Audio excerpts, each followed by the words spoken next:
Alors les chiffres, donc fréquentation du salon, si on s'arrête à mi-salon, parce que hier soir on était à plus 26% de visiteurs, donc forcément ça va être une belle édition. On était parti à l'initiative, enfin au début du salon en tout cas, pour avoir 900 exposants, on en a plus de 1000. On était parti pour avoir 22 000 visiteurs et on est parti pour dépasser ces 22 000 visiteurs, donc soit 10% de plus que la dernière édition en 2015. Je pense qu'aujourd'hui la mentalité des salons a évolué tout court. Aussi bien un exposant qui cherche à avoir beaucoup plus de rentabilité en exposant sur un salon. Il y a 10 ans, 15 ans, on voulait voir la densité sur une manifestation. Aujourd'hui on veut voir la qualité. On veut aussi bien sûr voir du monde, mais d'abord de la qualité avec des projets. Ou si ce n'est pas des projets, des fois c'est des finalisations de dossiers. Donc ça c'est quand même une évolution pour un exposant, alors que ce soit pour une TPE ou pour un grand groupe. Et bien sûr aussi au niveau des visiteurs, il y a une grosse évolution qui s'est faite. Avant on allait régulièrement sur les salons et sur beaucoup de salons. Aujourd'hui il y a une concentration de salons qui fait qu'on choisit sa manifestation et quand on vient sur un salon, on vient pour un temps bien délimité et pour voir des exposants qui sont bien déjà cernés ou en tout cas ciblés avant de venir sur un salon. Donc il y a comme une évolution aussi bien de l'exposant que des visiteurs. Nous on a un salon généraliste, il y a encore besoin de salons généralistes aujourd'hui, il n'y en a pas beaucoup en France, il y en a encore besoin parce que on a la chance que l'ensemble des secteurs du salon sont quand même tous plus ou moins imbriqués. On ne fait pas de machine-outil sans robotique, on ne fait pas de robotique sans mesure par exemple, donc ça c'est quand même la force aujourd'hui de l'industrie. Donc pour un visiteur, même s'il est spécialisé dans un secteur, il y a quand même la chance de voir l'ensemble des autres secteurs qui permettent en tout cas d'avoir celui qu'il a envie de voir. C'est une première priorité dans un premier temps, donc nous on communique dans cet esprit-là. Deuxièmement, c'est vrai que souvent quand tu travailles chez Airbus ou chez Peugeot par exemple, vous avez aussi envie de voir tout ce qui peut se passer de nouveau dans les autres secteurs, parce qu'aujourd'hui on est un secteur en constante évolution. On parle beaucoup de l'industrie du futur. L'industrie du futur, elle se fait pas que dans les grands groupes, elle se fait aussi dans les petites sociétés. Et cette industrie du futur, vous la voyez sur l'ensemble des secteurs du salon. Une nouvelle fois, aussi bien dans la mesure, dans la machine-outil, dans le formage. Donc chaque secteur travaille sur l'industrie du futur, alors dans la productivité, dans les objets connectés aussi par exemple. Voilà. Donc tout est connecté, enfin tout est bien présent sur le salon et sur l'ensemble des secteurs.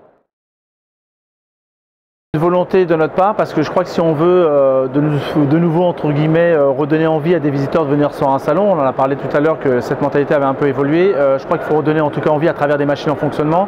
Si vous n'aidez pas un exposant à mettre une machine en fonctionnement, parce que c'est quand même des coûts, c'est des coûts de logistique, c'est des coûts aussi techniques, si vous ne l'accompagnez pas sur ce dossier-là, vous avez des machines qui sont sur palette, et une machine sur palette, autant aller sur internet. Donc si on veut aujourd'hui de nouveau donner envie à une nouvelle génération de jeunes acheteurs entre guillemets de venir sur le média salon, il faut leur dire que sur un salon comme industrie, on va transformer ce salon-là en plus grande usine de France, où ça va bouger de partout, où il va y avoir de la découpe, c'est ce qu'on a envie de voir, et où vous allez avoir entre 400 et 500 machines en fonctionnement avec des robots dedans.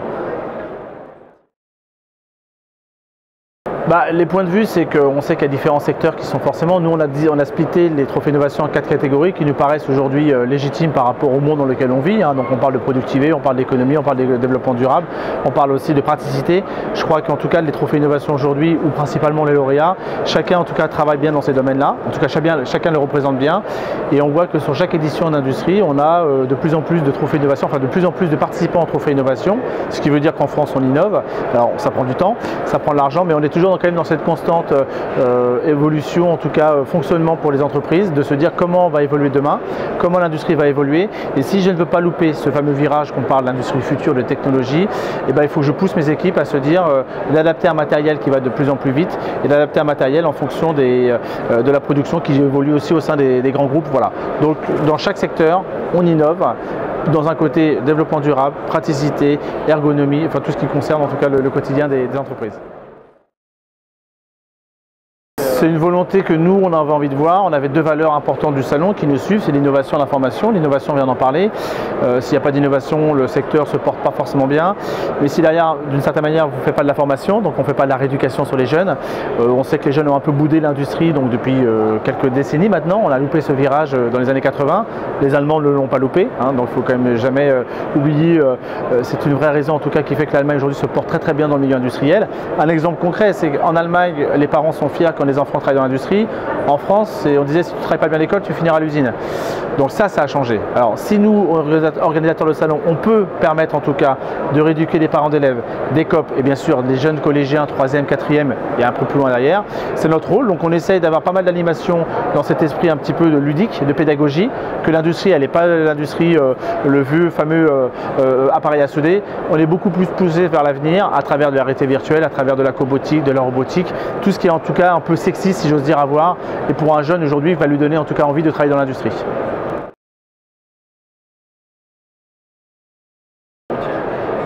Alors le Club d'Essence, c'est une nouveauté donc, depuis l'an dernier, qu'on a voulu en tout cas avoir à Lyon. Le souhait d'un salon comme industrie, parce qu'on est généraliste, c'est de fédérer. On fédère les institutionnels, on fédère bien sûr d'une certaine manière un peu les politiques, en tout cas au niveau régional. On fédère bien sûr l'ensemble maintenant des acteurs exposants, parce qu'on a plus de 1000 exposants, donc c'est 10% de plus que 2015. On arrive à fédérer du visitorat qui ne venait pas sur un salon, en tout cas qui boudait le salon. Et on voulait en tout cas de fédérer une certaine typologie de visiteurs, d'acheteurs, qui ne se déplacent pas forcément sur un salon. Et quand je parle d'une certaine typologie, on va se parler des directeurs d'usines, des directeurs industriels, donc des directeurs de grands groupes, qui eux dans leur mission n'ont pas forcément peut-être vocation à visiter un salon où c'est la technologie, c'est l'innovation qui est mise en avant, plutôt laisser les différents services en dessous le faire. Nous, ce qu'on a voulu faire à travers le Club d'Essence, c'est ce mot fédéré, qu'on ne s'arrête pas sur une typologie de visiteurs, on s'arrête sur un ensemble dans l'industriel, et dans une usine, on part du haut jusqu'au bas, et on veut inviter tout le monde. Et je pense que ces gens-là, ces industriels-là, sont contents de se retrouver à travers un salon où on parle business, où on parle technologie. Et on l'a vu à travers le mardi, c'est 122 pour être précis, parce que c'était le Club d'Essence qui s'est transformé en 122, a pu en tout cas échanger. Et il n'y a pas d'autre moment dans l'année, en tout cas on arrive à créer ces moments de synergie entre eux. Alors, on a invité, tous les candidats ont été invités, ça c'est une certitude, aucun s'est déplacé, on n'a reçu qu'un retour négatif, en tout cas la seule personne qui a répondu c'est le service de M. Mélenchon. On a toujours été bien suivi une nouvelle fois par la région, donc ça peut être Gérard Collomb, ça peut être bien sûr par la région et puis aussi par tout ce qui est Sicile, Métropole, donc ça c'est aussi important. On aurait aimé qu'un des candidats puisse être présent parce que je crois qu'il y a des vrais messages dans l'industrie en tout cas à donner sur les prochaines années. J'ai parlé du virage qu'on avait loupé, donc il faut qu'on fasse attention sur la partie industrie future.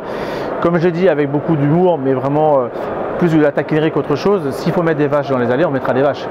En disant la chance, l'agriculture, de les avoir tout le temps et 2 fois par session, nous on n'en a jamais.